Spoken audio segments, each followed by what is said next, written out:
Welcome to the interactive Grimoire. Tonight's question, who was Nostradamus? Michel de Notre Dame, better known as Nostradamus, is one of the most famous psychics and prophets in history. Born on 14 December 1503 in the town of Saint-Rémy de Provence in the south of France, Notre Dame was the son of a notary by the name of Jacques de Notre Dame and his wife Renée. Both of Notre Dame's grandfathers had been physicians to King René of Provence.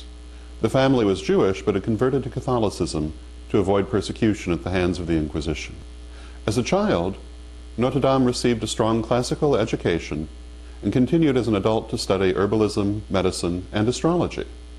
This may seem like an eclectic combination today, but was a very common combination at the time, since astrology was part of the practice of many professions, including both law and medicine.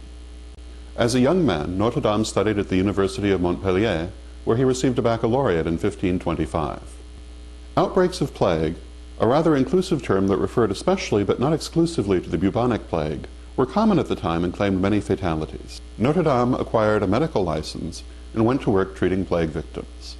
He achieved considerable success in this, using what was then considered an unorthodox treatment, which included plenty of fresh air, not bleeding his patients, and the administration of the rose pill, a medical formula high in vitamin C.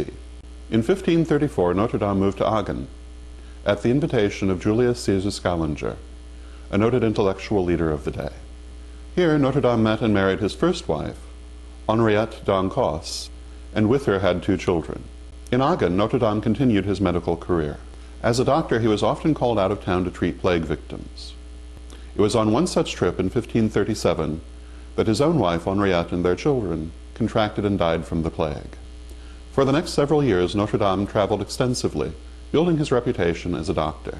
After 10 years of travel, Notre Dame settled down again, this time in the city of Salon-de-Provence, where he would make his home for the rest of his life. Here he met and married his second wife, Anne Ponsard-Gamel. Together, Michel and Anne would have 6 children during their 19 years of marriage.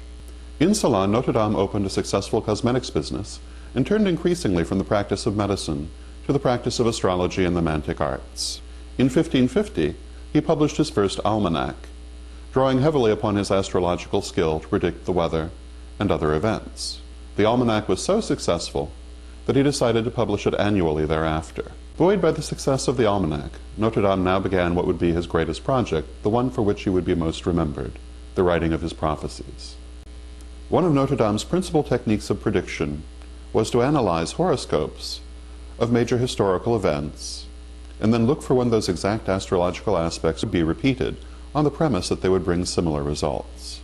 In addition to astrology, Notre Dame also used clairvoyance in making his predictions. He would see his visions while gazing into a bowl of water or into a flame, both very ancient techniques. The prophecies were written down as quatrains, or 4-line verses. These in turn were organized into centuries, or groups of 100 verses. In 1555, he would publish the first 300 verses in a book simply entitled Les Prophéties. The book was published under the Latinized form of his name, Nostradamus, by which he has been known ever since. 2 more books of prophecy would follow, one in 1557, and the other published posthumously in 1567. These 3 books included nearly 1,000 prophecies. Ostensibly from fear of the Inquisition, to which he was especially vulnerable as a person of Jewish ethnicity, Nostradamus wrote his prophecies in a deliberately obscure style, making heavy use of symbolism and writing in a patois of several languages. Because of this, critics of Nostradamus have described his prophecies as gibberish, which can be interpreted to fit almost any situation. Critics often point out that Nostradamus' prophecies almost always seem to be interpreted after the event they claim to foretell, a sign, they say, that people are force-fitting the prophecies into contemporary situations. Supporters of the prophecies, however, point out that when future situations are obvious, there is not much need for prophecies about them. At any rate, Nostradamus has had both fans and detractors ever since the first publication of Les Prophéties. That publication brought Nostradamus great celebrity and a widened clientele for his services as an astrologer and a savant. The foremost among these new fans was no less a person than Her Majesty the Queen of France, Catherine de Medici, consort of Henri III, herself a devotee of the Magick arts. In 1556, Nostradamus was invited by the king and queen to the royal court in Paris to discuss his prophecies, notably Prophecy 1.35, which supposedly dealt with the king. Prophecy 1.35 reads thusly: "The young lion overcomes the old on the field of battle in single combat. He will pierce his eyes in a cage of gold. 2 blows made 1, then a cruel death." Now, in most of history, predicting the death of the king was a rather risky business, in part because such predictions were considered to give encouragement to people who might be plotting the death of the king, as people always were. But Henri II seems to have been rather easygoing on this point, perhaps because of the nature of the prophecy. Interestingly, Nostradamus was not the only seer who had predicted that King Henri would die in single combat. Luca Guarico, another prominent seer of the day, had made the same prediction. The king, however, could not imagine such an eventuality and said as much. As a king, he could only take part in single combat with another king, and this seemed so unlikely as to be impossible. The closest Henri II came to single combat was the jousting field, and the jousts were staged only for entertainment, with special precautions taken to ensure the safety of participants. Nonetheless, both Nostradamus and Guarico had predicted that the king would die in single combat. As it happened, within just a few years, King Henri did in fact die in single combat, not on the field of war, but in the joust. And the circumstances were eerily similar to those in Nostradamus' prophecy, a thing which brought the seer much increased fame. Both the king and his much younger jousting opponent used lions in their heraldic symbolism. During the joust, the king's opponent's lance shattered, and a large splinter, entering through the cage of the king's helmet, pierced his eye. The king did indeed die a slow and lingering death. This seemingly spectacular hit solidified Nostradamus' reputation as a prophet and seer. It also solidified his position as an advisor to Queen Catherine. Queen Catherine had always been well disposed to him, and shortly after that first audience, another famous story occurred in which the queen invited Nostradamus back to court to predict the futures of the royal children. Supposedly, Nostradamus greatly pleased the queen by predicting that 3 of her sons would be kings. This prediction turned out to be quite true, though not necessarily in the way the queen expected. To the queen's ears, the prophecy must have seemed to say that her eldest son, Francois, would succeed to the throne of France, as everyone anticipated, that another son would be successfully placed as King of Poland, which the royal family was already angling for, and that her youngest son, the Duke Valençon, would be successful in his courting of Queen Elizabeth I of England and become King of England as her consort. What more could a royal mother ask?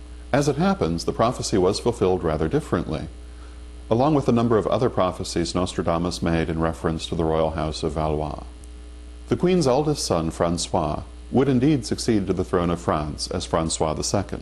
However, he would also die in little more than a year at the age of 16, having had no children with his wife, Mary Queen of Scots. The second son would then succeed to the throne as Charles IX. Charles' reign was preoccupied with disastrous religious civil warfare and marked by the St. Bartholomew's Day massacre. He too would die without an heir, since the Salic law France followed forbade his daughter to ascend to the throne. A third son had in fact been placed as King of Poland, but when King Charles died, he gave up the throne of Poland to return to France, becoming Henri III. Henri III continued the disastrous civil wars racking France, and was eventually assassinated by a Roman Catholic monk. Since he died with no children, the Valois dynasty came to an end. Queen Catherine herself had died only a few months before. However, the fulfillment of these prophecies came many years after Nostradamus' own death. For the rest of his life, Nostradamus had remained in the royal favor. In 1564, he was awarded the offices of counselor and physician in ordinary to the royal family, offices which brought great prestige and considerable added income. Nostradamus had long suffered from gout, and in the summer of 1566, this developed into dropsy, the old term for edema. Nostradamus was found dead in his study on the 2nd of July, 1566. He was 63 years old. Nostradamus was buried upright in the wall of the Church of the Cordeliers in Salon de Provence according to his wishes. His wife Anne erected a marble plaque in his honor, marking the spot. Nostradamus is said to have left a curse protecting his tomb. However, this did not prevent the tomb from being opened on several occasions. In the year 1700, the city of Ceylon decided to move Nostradamus to a more prominent tomb, considering that he had become one of the city's principal tourist attractions. According to the story, considered to be an urban myth by most, when they opened the tomb, they found a medallion around his neck bearing the legend 1700. They nonetheless moved him to another more prominent wall of the church. Then, in 1791, Nostradamus' tomb was again violated, this time by Republican soldiers. The desecration of the tombs of Ancien Regime notables was a common occurrence during the French Revolution, and was considered an example of correct patriotic zeal. The soldiers broke open Nostradamus' tomb and pulled out the bones. However, they were persuaded to return the bones when the mayor of Ceylon convinced them that Nostradamus had predicted the revolution. Supposedly, the soldiers were afterwards ambushed and killed in fulfillment of Nostradamus' curse. After this, the city of Ceylon saw fit to move Nostradamus' remains to the church of Saint Laurent, where they remain to this day. Today, Nostradamus' tomb, as well as his home, are major tourist destinations in Ceylon de Provence, and his prophecies have been translated into many languages and are available around the world. But what are the prophecies themselves? The best way to evaluate the prophecies is to discuss a few of them. The prophecies of Nostradamus have been claimed to predict a number of significant historical events, notably the end of the House of Valois, the French Revolution, the Second World War, and the Vatican bank scandal, as well as many others. In some cases, the prophecies do seem to fit. In others, they definitely seem forced. One famous example refers to the arrest of King Louis XVI and Marie Antoinette in the town of Oran during the French Revolution. The Quatrain, number 9.20, reads, "By night he will come through the forest of Rennes, a married couple by devious route, the White Queen stone, a monk king in grey in Varan, the elected cap causes tempest, fire, and bloody slicing," while Quatrain 9.77 predicts the death of Marie Antoinette. It reads, "The realm taken, the king will conspire, the queen sent to death by jurors chosen by lot. They will deny the queen's son, and the prostitute shares the fate of the consort." Quatrain 1.60 is said to predict the rise of Napoleon. It reads, "An emperor will be born near Italy. He will cost his empire very dearly. They will say when they see the sort of people who surround him that he is less a prince than a butcher." Quatrain 1.32 supposedly deals with Napoleon's demise. It reads, "The great empire will soon be exchanged for a little place, which will soon begin to grow. A small place of tiny area, in the middle of which he will come to lay down his scepter." Some of the prophecies are said to deal with the Middle East, such as number 1.70, which supposedly predicts the Iranian Revolution of 1979. It reads, "Rain, famine, and war will not cease in Persia. Religious fanaticism and too great a trust in his allies betray the king, whose end is conceived and planned in France. A secret sign for one to be more moderate." Both the virtues and the deficits of the prophecies can be readily seen by these examples.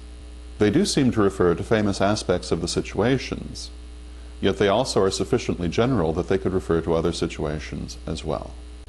But perhaps more fascinating than the prophecies themselves is the way that they have sometimes been used for propaganda. During the Second World War, both Axis and Allied forces made use of forged Nostradamus prophecies in an effort to bolster their side and demoralize their opposition.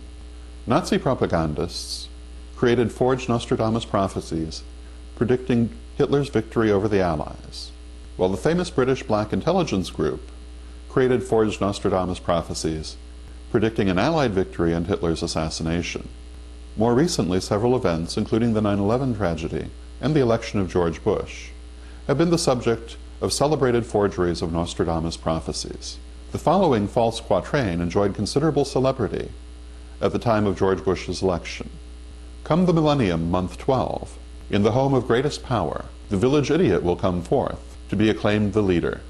It was, of course, a hoax, but was accepted by many as genuine. It is, in fact, partially based upon a genuine quatrain, but considerably altered from the original.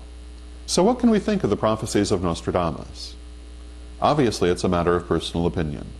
The only sure prophecy about Nostradamus is that people are destined to disagree about his prophecies for some time to come. This has been the Interactive Grimoire. We bid you a good evening.